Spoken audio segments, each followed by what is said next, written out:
Welcome to the Irish Snug Podcast. All right, so welcome back to the Irish Snug. Before we get started, if you're enjoying these stories and watching on YouTube, please take a second to subscribe and hit the notification bell below so you never miss an episode. You can follow the Irish Snug on Apple, Spotify, or wherever you get your favorite shows to help us keep these traditions alive, the stories, the music, and the authentic oral traditions of Irish culture. So what happens when you mix traditional Scottish heavy events, ancient Irish wrestling styles, a traveling pub, and a deep-rooted respect for the elders of the sport? You get the No Fame Games. Joining us in the Snug today is the man who started it all in a Massachusetts backyard just 5 years ago.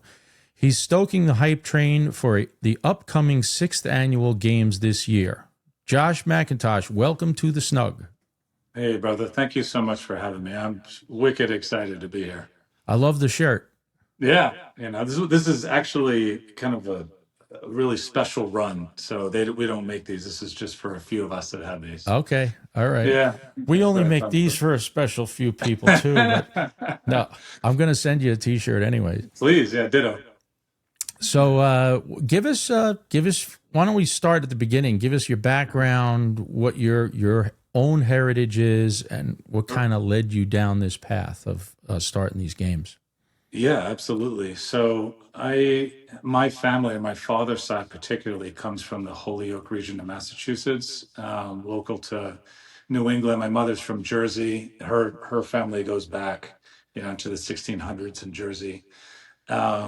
But yeah, my Scottish ancestry that I've known more about, and then I've come to know a little bit more about the Irish, because of this.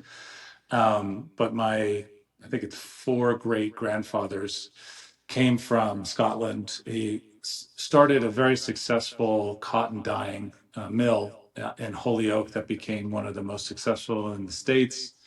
And so they got rooted in New England. And then obviously married into other families. At that time, it was the Chase family, which that line fought in the American Revolution. He was a general in the New Hampshire Army militia. And so there's a lot of history in New England, but also intermixed with the Celtic and the Scottish and then Irish through that too. And so when having a family myself, I noticed that my wife and I, who is Boston Irish and from a place called Brockton, so she's a tough cookie. We really wanted to figure out what is it that we're going to pass on to our son, after he was born, and in trying to rediscover that Scottish heritage and lineage as well as the Irish. We stumbled upon the Highland Games, and in seeing that, it really blew my mind about how amazing these festivals are and festival culture, Celtic festival culture is, and how community oriented, the camaraderie, and seeing the athletics. I was just absolutely blown away because the festival I went to was really high level athletics. And so it inspired me too, as someone who's done sports and athletics for most of my life. I was like, wow, I should really jump into this. There was a calling to it. And through that process, we then got into COVID. We lost a lot of festivals. And the local crew was like, man, we really miss hanging with each other. We miss the camaraderie. We miss being together. We miss throwing together. We miss challenging each other. And so we started the No Fame Games because we wanted to go back to the roots of what is it that we're doing and competing, the camaraderie. And also the other side of it was that we wanted to give back to those giants upon whose shoulders we stand, who don't have the fame, who have kept the games alive in the festivals. And most of them, if not all of them, pro bono, volunteer for decades. And so it's important, I think, being a father, but also trying to care about culture and learn and be authentic and appreciate what it means to keep cultural traditions and heritage alive, I really wanted to give back to those who have come before us. And of course, then that also expands out to first responders and just the greater Celtic nations and diaspora in the US. And so then we just developed from there. So it started as this backyarder in an old high school, in Chelmsford High School. And then it was just like, I think 30 people. And from there, now we've gone to having, I think this year we're going to have 140 athletes and from all over the world. We're hosting the inaugural Celtic Strength World Championships. And we're having hopefully around 3,000 people show up. That's great. How many countries are representing the athletes, would you say? Oof, I believe we have 6, if I remembered right. So we have South Africa, Sweden, we have Ireland, Scotland, obviously. We have Canada, we have the US, Australia. We have Spain coming as well. And so I think there's a few more that I'm in the mix. So we're working with other federations and organizations. So I'm not so up to date on all of the participants. But Yeah, that's great though. If we sit there and look back at COVID, it was such a terrible time, in our lifetimes. yeah, But now when you look back, like some good things did come out of it. And my podcast is we've actually covered a couple of topics in this. One was with David Cohn when he was, during the pandemic, he's out in his backyard. He can't go to the gym. He's, trying to figure out how to stay in shape and everything. And he starts picking up stones in his backyard. And then that led to one thing down to another. That led to this. And that led to that. Yes. Yeah. I still didn't get my copy of the book yet, but I will be soon. He was a great guest, and he revived that ancient practice of lifting stones. And if you didn't see that episode, I highly recommend checking out that episode. It's very, very cool. It's an awesome episode. Yeah, absolutely. So tell us more about the events. Before we do that, I just wanted to ask you one question. You mentioned that your family was part of the American Revolution. Yeah. Are you registered as a son of the American Revolution? Because there's an organization for that. Yeah, I've been meaning to do it for years, but yeah, that'd be good. There's a lot of benefits to that, especially for your children. I think there's like scholarships and all, like different things for college and stuff. Yeah, so look that up. Yeah, no, that's cool. Thank you for that. Yeah. Yeah, and if you know that, then the next step, because there are a lot of people who are parts of the Sons of the American Revolution who are also tied to the Mayflower. There are some people that can actually bring their whole family back to the Mayflower, which is another organization. Supposedly through that is I'm related to Miles Standish, who was in the Mayflower. Yeah. There you go. Yeah. So now that's another organization that you can belong to, is Sons of the Mayflower. Oh, wow. I think that's the name of the organization, but there are benefits to being, having that documented. So Thank you, man. I would look into that. Yeah, that's pretty cool. I will, for sure. That is very cool. Yeah.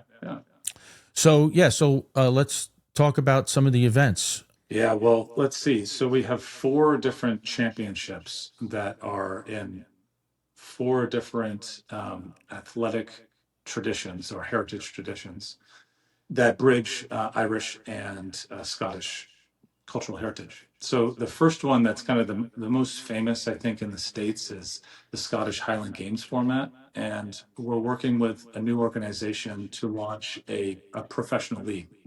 It's something that doesn't exist in the US. And although it's in Canada and obviously in Scotland and Europe, but it's become really important to advocate for a professional league for people who are wanting to go along that journey and that path. And so we're going to have the first competition of that, which people will then qualify for a championship, I believe next year. And so that's 9 events. It's kind of like strongman meets track and field and kilts. And so some people say it's one of the origins of shot put, where you have a 16-pound stone and you can approach the trig and throw as far as possible, whether spin or glide. Then there's the standing throw, the Braemar, which is significantly heavier stone, and you can't move, so you just a standing throw. And then we have the weights for distance, where you can spin kind of like a discus and throw for distance. That's for the men, it's 56 pounds for the heavy, 28 pounds for light. And then for the ladies, it's 28 pounds for heavy. And then I believe it's 14 pounds half for lightweight. And it's really fascinating. That's a really incredible event to see, because throwing 56 pounds and for ladies 28, like, that's serious. Well, think about it. I mean, these are part of the Olympic Totally. games, right? That, the hammer throw, all those things. I mean, they're ancient, Yes, absolutely. Greek things. So this is, we're not lifting steel barbells that have a number on them, right? This is a different thing. We're using Mother Nature, and showing off that type of strength. And you know what? I don't mean to go off on a tangent here, but it's kind of like it's in our bones to have these types of strong man, strong women competitions. Think about it. What person do you know that, at least as a kid, hasn't taken part in a tug of war? And what is it, right? I mean, you did it in school, right? And that's like, and if you throw mud involved, it's even better. You know what I mean? I mean, I totally see. This is it. And what I find so fascinating about all this is that it's like a Celtic tree, like the sacred Celtic tree. And there's all these roots, systems, and branches, and all of these things are all interrelated to who we are as an identity, as a people, also just as humans. Like, these strength traditions are all over the world when you really do research. Stone lifting is in Japan, Pakistan, Polynesia, in Iceland, the Nordic countries, obviously in the Celtic traditions. There's something that's universal as humans and as ancient to us, that when participating in these events, there's something that awakens or is alive. And whether it's just through survival or training to be strong and healthy, and all of those benefits that we all know in the modern world, there's so many angles to this. And then we're looking at that in the Celtic tree. There's the cultural element, there's the language, there's the arts, there's the sports heritage, the physical aspects to the culture. And all of that is intertwined. And that's really what the core of what we're doing this year, and what we've been building to, and this year, the culmination, is to present that tree as best we can, so that people from all walks of life, whether they're Celtic or not, but especially for those Celtic heritage, that they can say, oh, this is part of me, and it awakens the fire or that spark. And it's really incredible seeing all of these different people and organizations and federations coming together to make that happen. And like with the Highland Games and helping to launch the Pro League, that's to support them, to support those guys, because that's important to them, and that's a part of their identity, their culture. They love it, they're passionate about it, and they're amazing at it. Like, there's world champions, there's world record holders, there's very likely going to be world records broken on the day, particularly in the open stone or like the shot put event. There's at least 5 guys that can Olympians, they can do that. I would expect that that's going to go down. So that's exciting, for people who like the feat of strength, element to it, and just being part of history. It's part of history. And same in the female side, there's women coming that are very capable of breaking world records, and professional strong women. And so the Highland Games, the other events too, in that it's most famous, is the telephone pole toss or the caber toss. So you're basically picking up a tree, go running as fast as you can and trying to flip it end over end. The first time I ever saw that was there was I think I mentioned it to you on the phone recently, used to be the Hunter Mountain Celtic Festival. Yeah. And they had a caber toss there, and they had stone lifting, and I never seen anybody budge the stone that was there, but I was a kid when I first started going to that, and I remember looking at this and saying, man, that's, throwing in that tree, or it looked like a telephone pole, the thing, Yeah, probably was, especially around that time frame when it's kind of in a bit of a golden era. Highland Games used to be on ESPN, and it kind of had a regression. Or I don't really know what happened, historically, but it went off, and so there's this big push to revive it and to bring it back into, whether it's commercial media or to make it more of a legitimate sport in the States, instead of just like a cosplay, circus show, which that's fine if that's what it is for some festivals, because it's amazing to watch. But all those 9 events, there's the sheaf toss that is really interesting, that it's a hay bag you put a pitchfork in and you have to toss it for height over a bar. And the history of that, I just learned. I just got back from Ireland for the first time a couple of weeks ago, and in talking with some people who run games over there, we always thought that sheaf toss was a thing created in the US. But these guys who run a games called the Dagda Games, which will be 2 weeks after our games actually, but in Ireland at an old castle, they told me that the Irish actually have sheaf toss as one of their strength events and festivals, and that blew my mind, because I'm like, well, maybe that's how it also came over. That the Irish diaspora brought that feat of strength over, and they, it developed, or maybe there was some cross collaboration, and it just shows how connected we are. And when learning history and diving into things like this, like I know you are, and in doing this, it's so beautiful to see this interconnected web of how we're all related, or how we're all connected to each other. And so with that, just with the Highland Games, it's amazing to watch, right? Even if it's more Scottish for the Irish diaspora coming, it's still Celtic. There's still those connections. There's still those threads that bring us together. And it's that's going to be really amazing for sure. It'll be a highlight. And obviously with Scotland returning to the World Cup on June 13th, the same day, 25 minutes away from us at 9 p.m. at night, while we're during the day, and potentially 40 to 50,000 Scots coming into Boston. This You could be a timed really that cool one. perfectly. You timed that perfectly. The serendipity of it, man, it's just, there's so many things that just, this is the right thing. We're doing the right thing.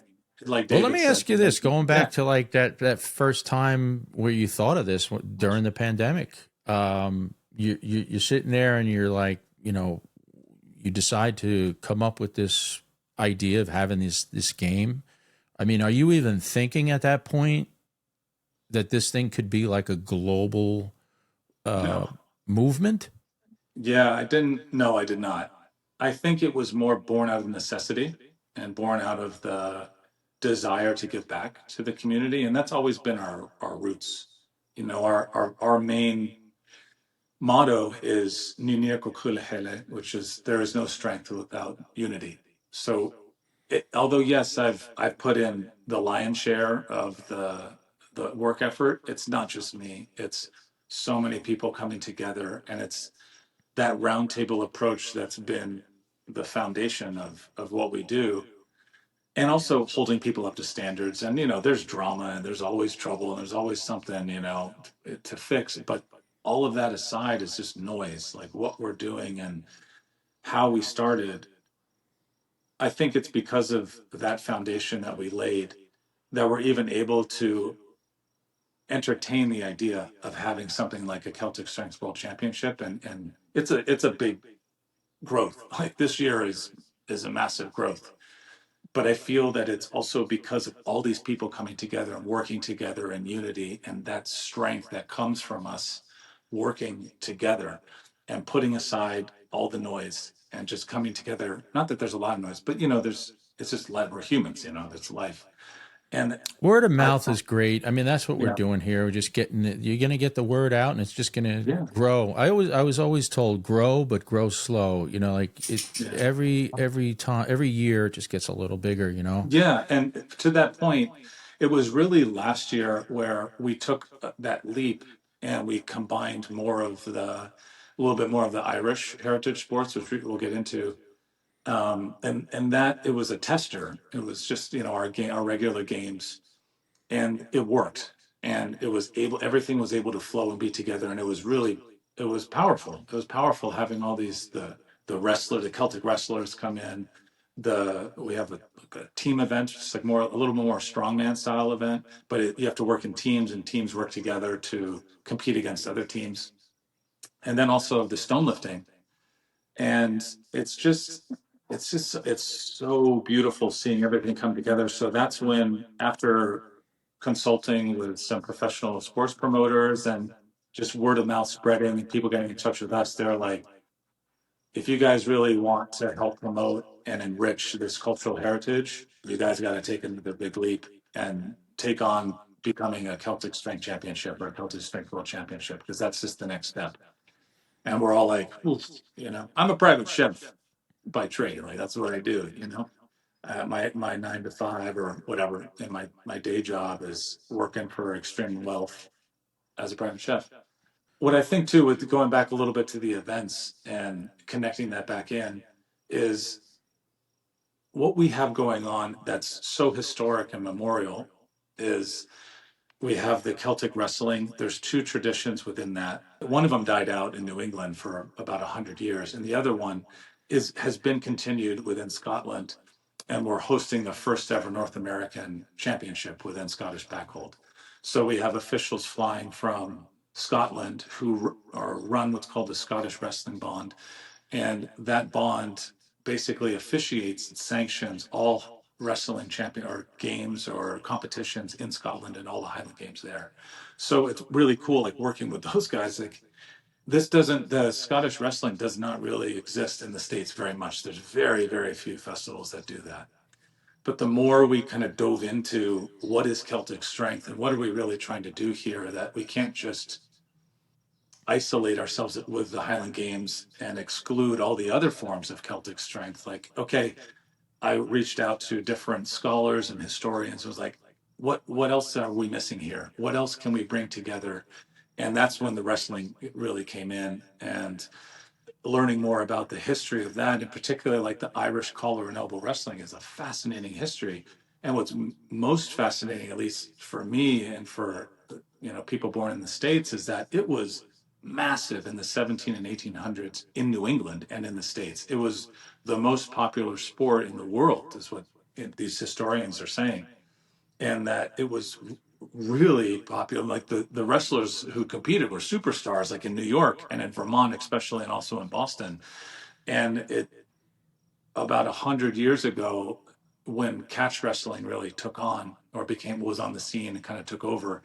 Before that, it was Irish collar and elbow. That was like the gentleman's wrestling, because it's standing, it's fixed grip, it's trips. Whoever gets any part of their body besides their feet to touch the floor loses. So, if you win by knocking someone down on their knee or on their back or, whatever, what have you, or break the grip.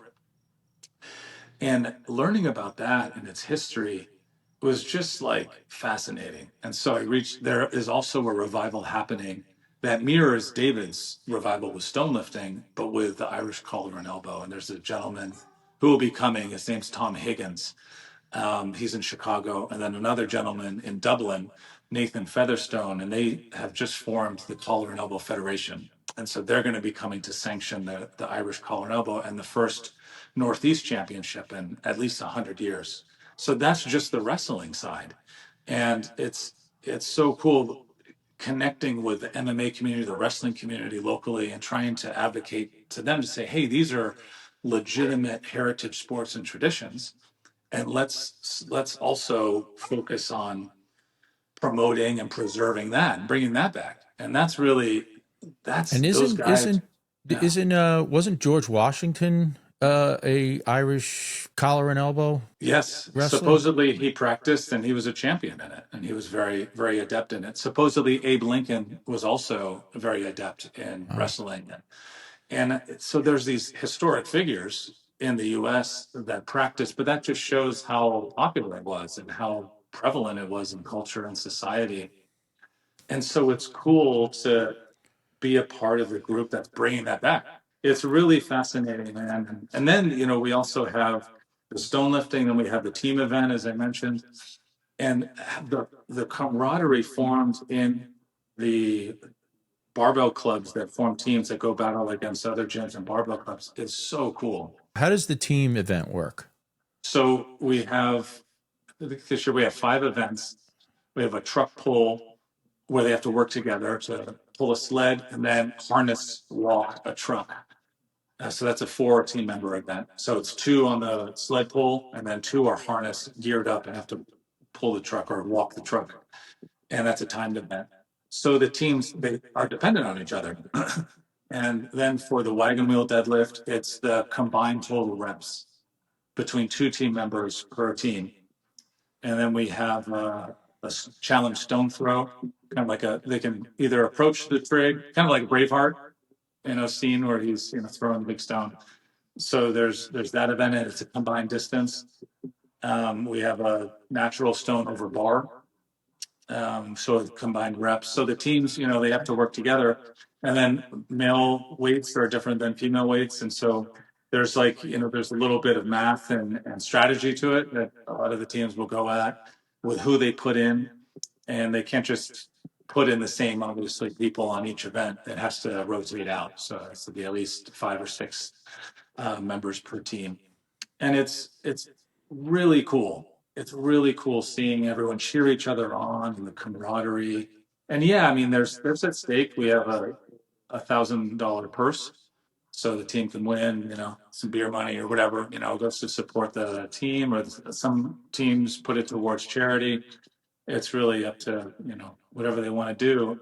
And that's become quite a spectacle because there's some heavy hitter pro strong people that come in for that. And they just come in. It's not a sanctioned event by a governing body or organization. They just come in because of how much fun it is and how much camaraderie. And the crowd, I'll tell you, when you see some of these people with the wagon wheel deadlift go at 600 pounds or go at 400 pounds, for 10, 15 reps, that's pretty fascinating to see, Yeah. to see that.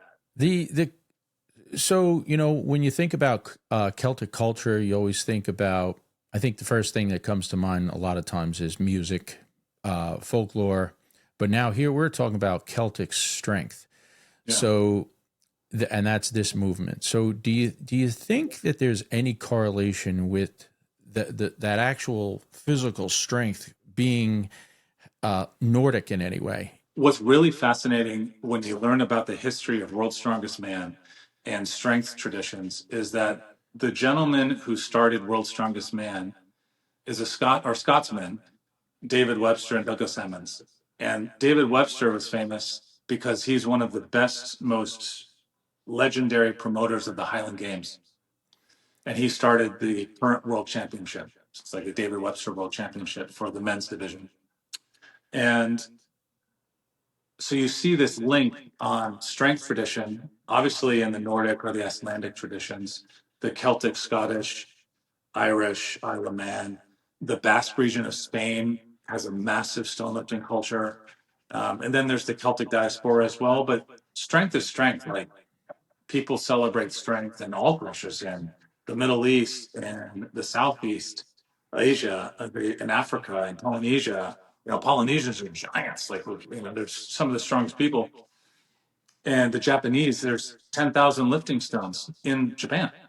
It's fascinating. And that's like that universal element. But when you really go into the modern history of the World's Strongest Man and strength, the thread of Celtic strength is the core of it. And I think that that's a really beautiful, fascinating trivia fact that a lot of people don't know. And so it's easy for, like me, in promoting this, to tap into that and to bring on more of that modern strongman feats of strength, because strongman is a much more popular sport than Highland Games. And there's a larger demographic and group and space of it. And so getting that to be a part of, and it brings in people from all different realms of life. And although we make the Team Highlander, which is what we call it, it has a little bit more Celtic heavy events. So like the caber toss for distance, the stone lift, the Braemar, the challenge stone put. And so how can we also use it as an educational element to say, okay, these strongman events have a history and lineage and a background, and tie that all in there. And then then obviously the next logical progression is stone lifting and having a station dedicated to stone lifting. And then that's how I connected with Martin Jensix who from the Scottish side, and then David Keown on the Irish side, and working with them. Did you see the video of David Keown lifting the one stone on the Aran Islands? And Irish with Molly was there. The girl Molly was there with her, the people she's teaching the Irish language to. It's kind of like they're on like a retreat speaking the Irish language, and they're all circling him, and then start singing O Rosh Davahawaya. And it was like, and then that's what made him lift the stone up to his chest. Like the energy that song, you know, and there's another revival, you know, the Irish language. Totally. You know, all coming together with the stone and lift. That was so cool. It was so cool. And big shout out to David and Molly too. They've supported us, particularly last year, and with us working with David to freight, we don't know if it's ever happened before historically, but to freight a lifting stone, his original lifting stone that he found in the Copper Coast, to Boston to be a bridge of strength and connection for the Irish diaspora here. And that was the stone that he used to train and to go back to while on this whole journey that he went through. And for that, the Mulan, or the Liam O'Flaherty stone on Inishmore. Yes. I actually went there 2 weeks ago with David, and we went on this whirlwind tour, and we went on the ferry, we went together, we went on the bike ride. He told me the story. We're all making our prayers and wishes, and the intention here is to help bring that back, you know, to be better cultural ambassadors with what we're doing this year on June 13th. And going to the stone that started his whole journey and putting my hands on it, it was just fascinating. And I got the wind beneath it. And my son, you did? Yeah, I did. And my son was playing with it too. He's just turned 10, so he put on David's belt, you know, and just straddled the stone and just fought with it, you know. I was trying to lift it up, and it was just this beautiful moment that's mirrored in the Liam O'Flaherty story of the stone. And it wasn't just a contrived thing. Like, my son wanted to travel with David and kind of talk to him, and he's like, tell me the story of the stone. And so we're walking down, you know, the stone pathway, and throughout the days we were there. And so then my son just kind of looks at David and looks at me, and he's like, he goes in, and he goes in, he's just wrestling this massive stone. I forgot the exact weight. It's like 170 kilos. It's in the mid 300 range. 377 pounds, I think. Yeah, was. that's a big Crazy. stone. Yeah. And you're just in this space. It's like another world. It's just stone on stone on stone, a gray stone, and the Atlantic just battering. You know, you can just see it, the Atlantic Ocean and the storms just battering that island. But we were so blessed with just perfect weather. And then you see this pink granite sparkling stone, you know, in the middle of this pathway that people have gone through for who knows how long, right? Thousands of years, probably. Yeah. It's always been there. It's not like somebody just put it there. You Exactly. know, nobody saw, hey, you know what? I don't want this stone in my backyard anymore. Let's go put it over there. You know what I mean? That stone has been It makes no sense because it's difficult to get there. That would be like the most insane thing, Right. the waste of energy. So it's just was there, and it's an amazing lifting stone. But just to get the wind under it, I tried to get it to my knees, but it's been a long ride, you know. It passed a while, and so my body was just like, you know, you got the wind under it, and that was great. Be a part of its history, you know, get to be a part of its history. And yeah, that's great. I cannot recommend that enough for people, that journey. And that's just one part. We went to the Hill of Ushnak celebration. That was really why, you know, we went, which is the Beltane or Beltane festival in Ushnak, which there's a stone there called the Cat Stone, and it's considered the physical and spiritual heart of Ireland. And there's supposedly in the folklore, there's a goddess and a god Lo, who's buried underneath the stone. And so there for the celebration, they say that for Beltane, or the Beltane festival, that people have been lighting the Beltane fire there for over 6,000 years. And so there's a continuation of that tradition at that very spot, at the very top of that hill.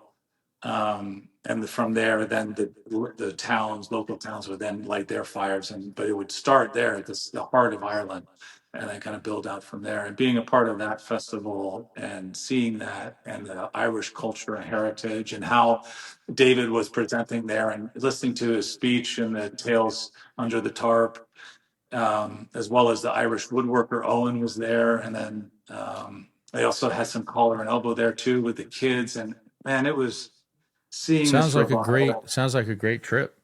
It was life changing, especially as a first timer over there. We really found a piece of ourselves, and Well, we're really it's blessed. great how it ties in with what you're doing right now, and it gives you even more. I don't know if credibility is the right word, but it gives you.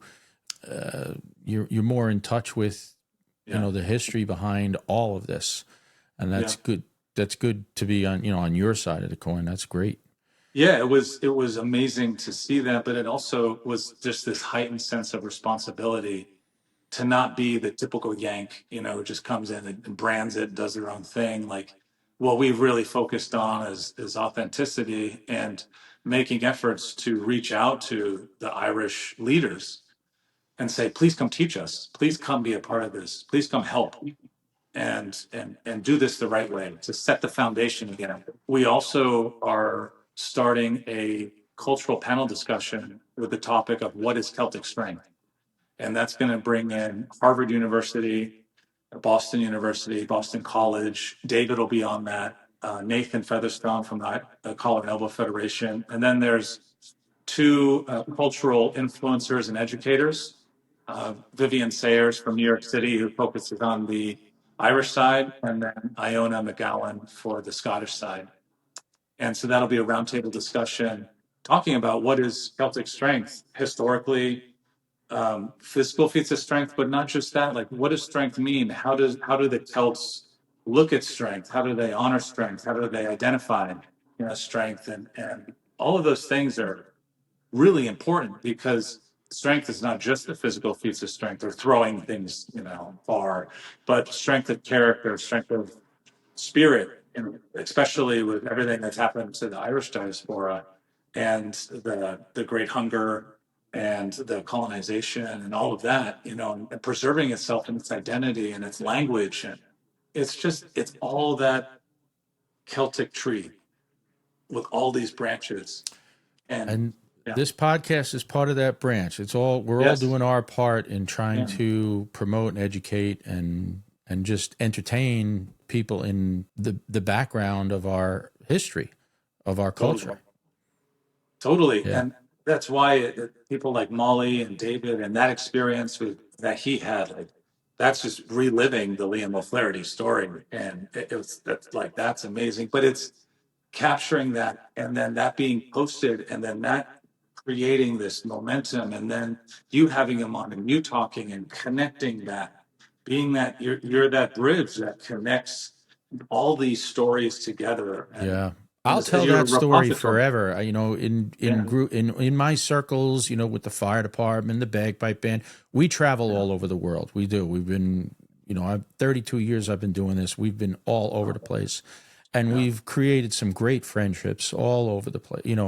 Dublin Fire Brigade. We've been so tight with their pipe band and a lot of the firefighters there for so many years, and it's speaking of that too. It's just fascinating seeing how, like with the fire department, you guys, and seeing you guys connect, and the camaraderie and the bonds that you share. It's just like you just meet, and it's like you're together. You're on this ride, and as an outsider, that's so beautiful. As a male, especially as a male too, identifying as a male, seeing that brotherhood, I'm sure that sisterhood too within the fire brigade is so cool. And then meeting people like, Jer, and how we got connected with Jer Devine. Yeah, Jerry Devine, yeah. Yeah. Great guy. The poem that he wrote about us too and what we're doing. Yeah, I wanted to talk about that. The poem he Yeah. wrote. We'll get into that in a second. But why don't we jump into quick about the shillelagh Yeah. and the ancient art of stick fighting. Like that to me was I had Nathan Featherstone on the podcast. We talked all about the shillelagh, and I told him about the history of the one that I have, and we've Yeah. always had one in my house, but I never really knew the history of the fighting essences of it. Yeah. Yeah. So It's so amazing. And I'm really grateful that Nathan's going to be coming over and doing demos and presenting and lecturing and having like a crowd try it, participation, obviously not with the real shillelaghs, like with noodles and things, but, educating and advocating that this was a real martial art. It's an Irish martial art. So having Nathan come and be an authentic source of this knowledge of all the years, decades that he's put into learning this, to being a steward, a modern steward of these knowledges. And I love that he's also just an expert in Irish martial arts. So he's part of the Collar and Elbow Federation, also the Irish Stick Fighting Batarak,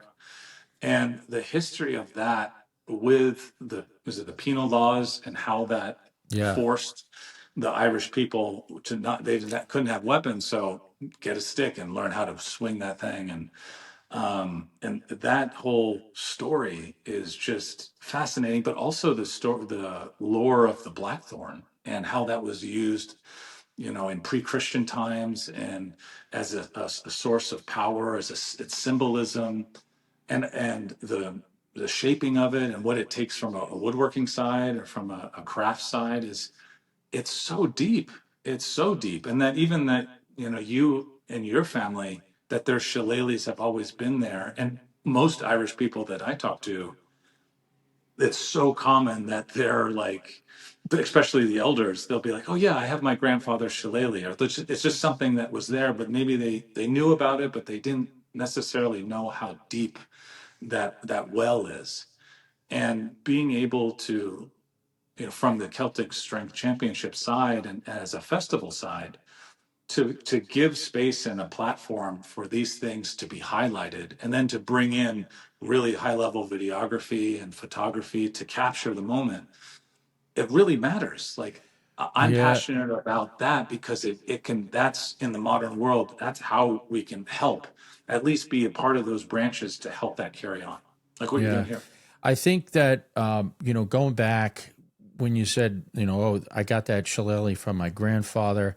Grandparents probably never passed down the actual history behind the shillelagh because it was that fighting stick, and there was probably some sort of a stereotype against it. So I mean, everybody I know a lot of people that have shillelaghs, but I doubt most of them know the history behind it being used as a Yeah, weapon. totally. You know, And maybe that was also kind of the purpose too, from a general societal standpoint, is that you wanted people to think, oh, it's just a walking cane.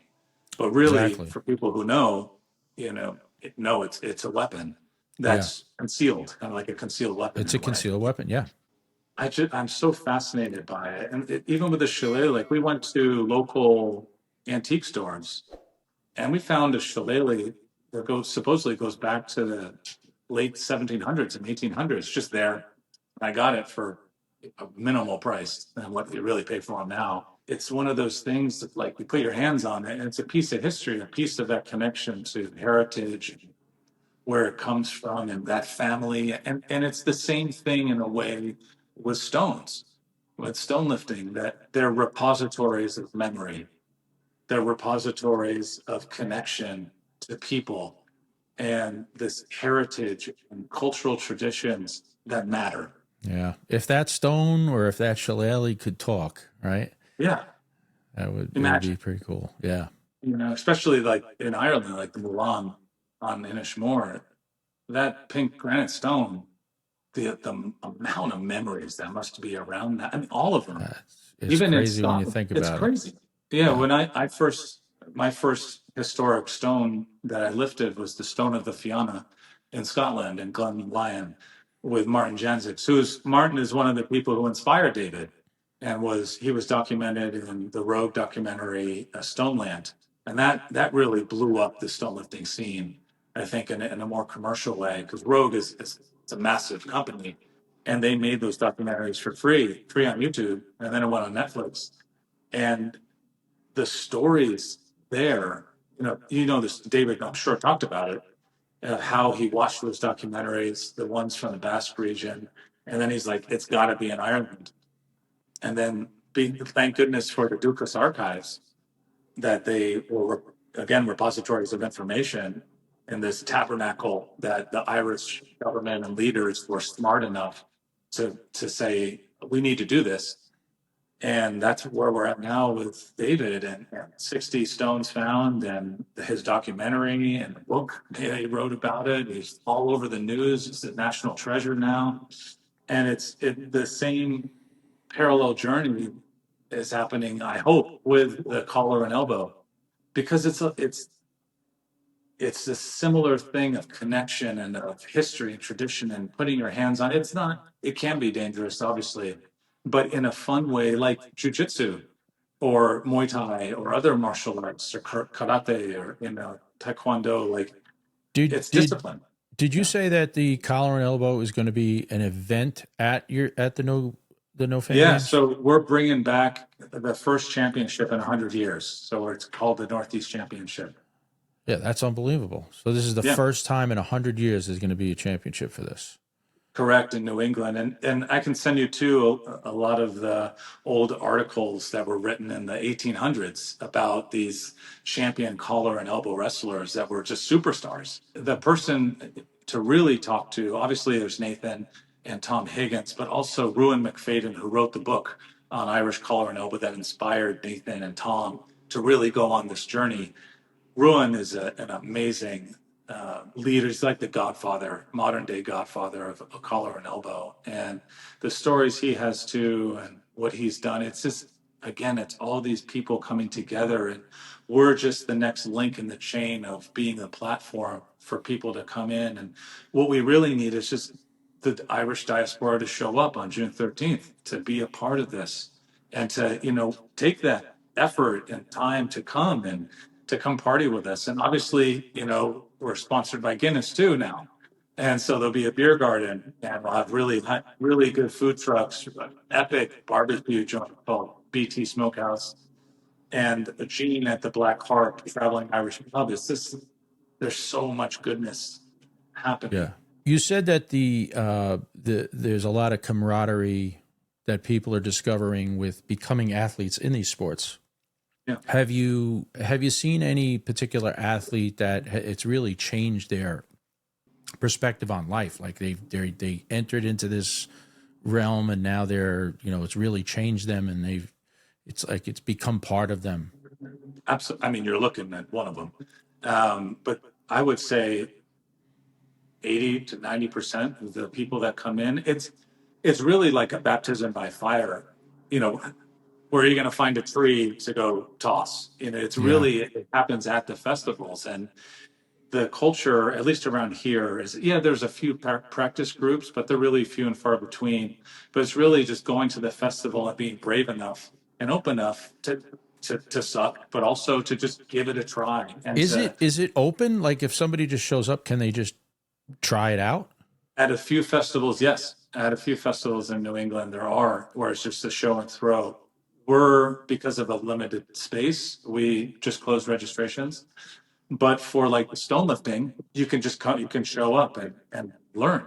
David will be there, Martin will be there. These are like the head leaders in the space. In that space, yeah. And it's fascinating to just see people come up to, whether it's a stone lifting station or the Highland Games or now with the wrestling, to find a bit of themselves that they were being called to, and how that journey, time and by sticking with it or just having fun with it and learning more, it leads you to those other branches of that Celtic tree naturally, because it's so embedded with each other. And then through that process of self-discovery and improvement, you're learning about all these other elements, and it naturally, whether you like it or not, you're transforming yourself, and you're getting more connected to your roots. You're getting more connected to the people.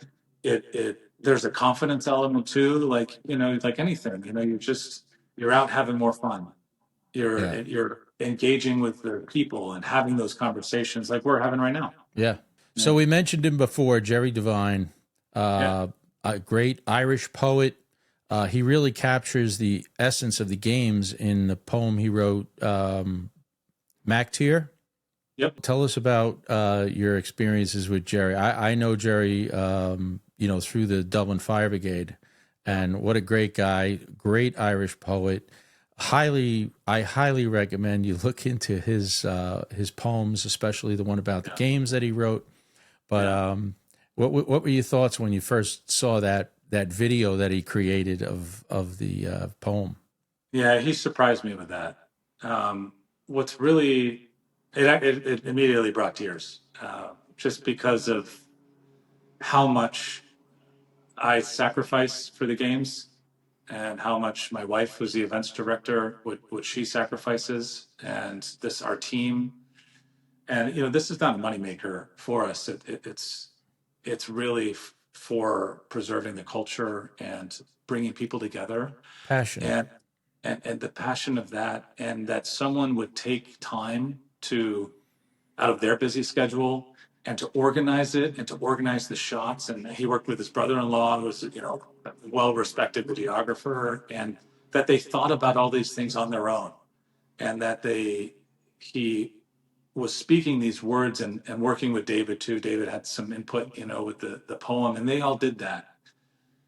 And then to be presented with that, it was like mind-blowing and honor and humbling and rejuvenating, but also it made me feel so connected that we're doing something that's right. We're doing something that's true and that's connected and universal, and that people see the value in it and they see why it's important.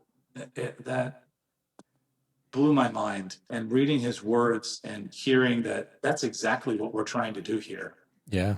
The And words then, every single word is so well thought out. Even the title, yeah, that title, totally. Mac Tíre, is means wolf, right? And which Yeah, translates to son of the land. yeah, And actually, I read, since I was researching this, that Ireland actually had at one time was nicknamed Wolfland because of the amount of wolves there, yeah, and then they were hunted off by the yeah. English.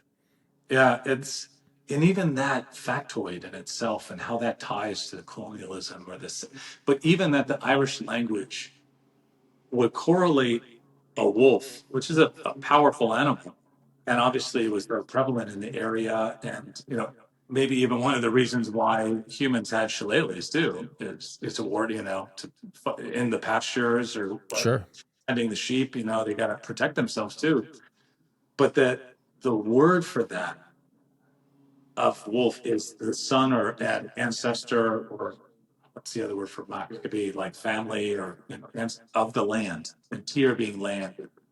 That, and there's other. I'm not as great in the Irish language as I want to be, but the different levels of depth is in the word Tíre itself, all of Mac, and that's what they put together to create wolf, and the story behind them is just like amazing, and that how he was thinking about that connection to what we're doing, and how wolves work together in a pack and have unity and find their strength in working together, and that pack mentality. It's really deep, and it's it is moving. very deep. Uh, I tell you, and I mean, I always liked a bit of poetry. I like songwriting and that kind of stuff. But just since I've read most of Jerry's poems, all of his poems, it's really given me a true desire to read more. It's like totally. you read one of his poems, you want the next one.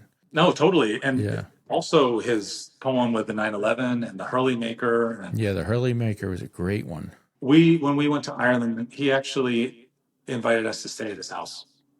Never met him in person before. We just have been in touch online. It was, yeah, he's a big dude too. So Yeah. meeting him, it was just instant, brotherhood. and his wife Steph's amazing, and my wife Jen connected with her, and he took us on these adventures.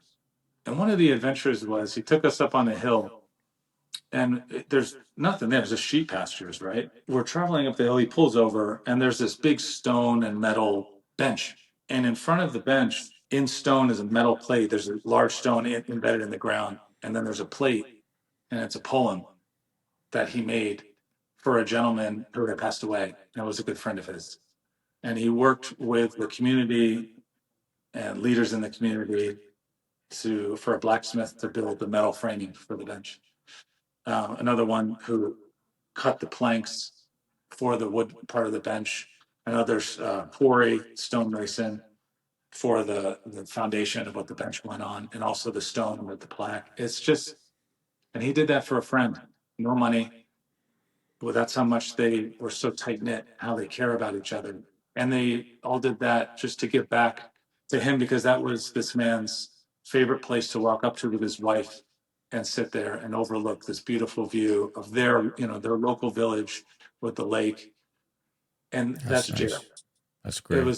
It was really like amazing to see that, That's Jared. and that he's a glue for the community. Yeah. And that everyone did. Could you imagine if everybody in the world had that sensibility? I mean, the world would be a great place. Yeah, it would. Yeah. And I think that's part of what we were given too, as a reminder that it's our duty to carry that on, and what we're doing on June 13th and with our games and with other games and with working with other people at festivals, is just carrying that on and giving that power, giving that momentum. And what we're doing here by talking about it is it keeps it alive. It keeps it relevant. That's what it's all about. How do you push the envelope for the games to expand internationally, moving forward?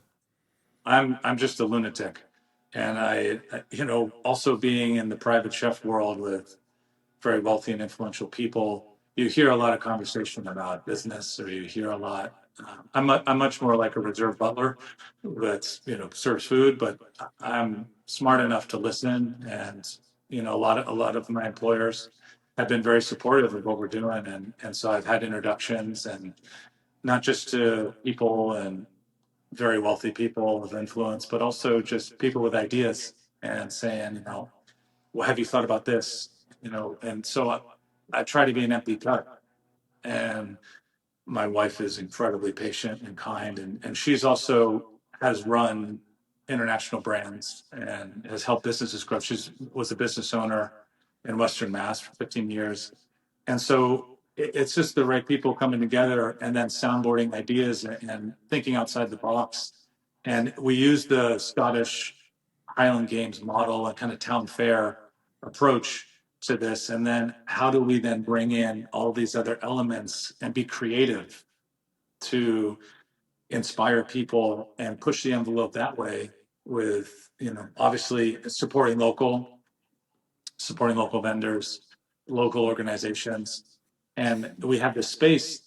And there was a famous event manager and director of the whole Highland region of Scotland that I got connected to. And he ran the Inverness Highland Games for a long time and has run world championships and everything. And his events, that's his thing. He's the master of that. And he's like, really simple what we do. We create a box. We try to get people inside the box. We make the box safe. We make it entertaining. And then we get people outside the box and we break it down and we do it again next year. So the idea is, how do you create the best box possible? How do you get the most people in safely and entertain them and have that experience culture? And then they leave happy, and then that carries on and on and on. Yeah. And so this breaking it down to that, I was like, okay, how do we create the most awesome, badass, fun, entertaining, and engaging experience? And so, not just with the Celtic sports, but we're also having other crowd activation points with Highlander fitness challenges, where people can come in and do a 2-minute circuit. And if they complete the circuit in the 2 minutes, they get to put their name in a raffle. That's being run by the local barbell group called Barbell 88. Then there's another station that's called Zurcher lift, which is a really famous lift now, where the barbell goes in the crank of your elbow, and then you hold, squat down and up. And that lift is really important for stone lifters and for Highland Games athletes and wrestlers because of its carryover power. And so we're going to have a station there where people can come learn that. And that's going to be run by another local gym in Providence called Top Strength Project. And so, like, it's how do you bring these people together and, like, not just make it about you, make it about everybody. And that power, again, that strength. You're always thinking of new ways to promote and to spread the word. Yeah. And get it out there. I do have an idea for you. Yeah, come on. It just came to my head. So this cap I'm wearing right here is a Boston Scally. Yeah. Are you familiar with that company? They are. So we've been in conversation with them, and we're finalizing, but they're going to sponsor some caps. There you go. That was what I was going to say. Maybe they make a hat, because every hat. This one's called the Captain. Every hat's got a different name, so maybe you get no Fame Games hat. I'm wearing this one. This is from another. They're kind of one of their rival brands, but this cap is the Guinness one. That was the limited edition from Boston Scally. Yep. I love it. Then obviously with Guinness coming through, and what's cool too is we'll have for the Guinness, now that we brought up Guinness, is one of two Guinness ambassadors for the U.S. is going to be there doing a perfect pour demonstration. And so he'll be with Gene at the Black Harp Traveling Irish Pub, and they'll have a little station where he's going to teach people, about the perfect pour and what that takes. So it's also like bringing that element into, the educational component and just what brands or businesses or organizations are related to these things. Yes. And then cold calling, and that's a full-time job in itself, just outreach into people to say, hey, this is what we're doing. We're really cool. Why don't you join us? Tell me about the traveling pub. We got connected, I'm pretty sure it was through my wife, searching the internet and just social media, and then the algorithm, that we learned about a woman named Jean Barry who runs a traveling Irish pub. It's called the Black Harp. And so she'll do private events, so she can come to your house and she can set up her trailer, which it's this kind of box trailer. And then inside it's an Irish pub. So you have all the wood framing. She has her draft system and bench chairs, tables, and it's a really cool, unique experience that is portable. So people can, have it everywhere. And so the thought process was, all right, we haven't had a beer garden in the past, but having a beer garden attracts more people. And so how can we then maximize people coming in? And then obviously then it's a matter of working with the police, working with the town, making sure everything's up to code and everything, all the proper protocol that's a whole logistic in itself. But Jean and the Black Harp, she's so professional, and she's been vital to just taking care of all that paperwork and the legalities around it and the organization and logistics. And so having that and kind of decking out the little beer garden so that people can have a pint, meet other people, and then watch this amazing world championship with all these different elite athletes from all over the world coming together, putting on this show. Like, who doesn't want to go to that? I think it's a great idea. I'm intrigued with the whole traveling pub idea. I think it's a great idea. As a matter of fact, I'd like to have her as a guest on the show. I think that would be cool. She'd be amazing. A good guest. She is, and the stories that she has. You want to talk about connection and people and stories, and she's booked out. She's been in the industry for decades. I think 20 years. Okay. So she's bartender, and she has a lot of stories. She's awesome and super supportive too. And it just goes back to that foundation of what we're doing has intrinsic power itself, and it touches on these threads of humanity that people can tap into. Like, there's something there for everyone, and there is. And we're going to have like a red carpet tartan fashion show, so people can come through and they have to strut their stuff, with put on a kilt, have a pint, go have strut your stuff and have fun, great. And there's some celebrities that are coming, surprise celebrities that are coming to be judge it. Nice. And then, then there's the kids station, and then there's the Celtic village. It's just, how do you create that box? How do you create that container for people to celebrate and have fun and to get more in touch with who they are, I think if they it's have great. Celtic blood or not. Yeah. So we'll end with one final question then. You're in the Black Harp traveling pub. If you could share a pint with any historical Celtic figure after a day of throwing stones, who would it be? Now that's a great question. They could be dead or alive. Yeah. I think up on top of that list would be Niall of the Nine Hostages.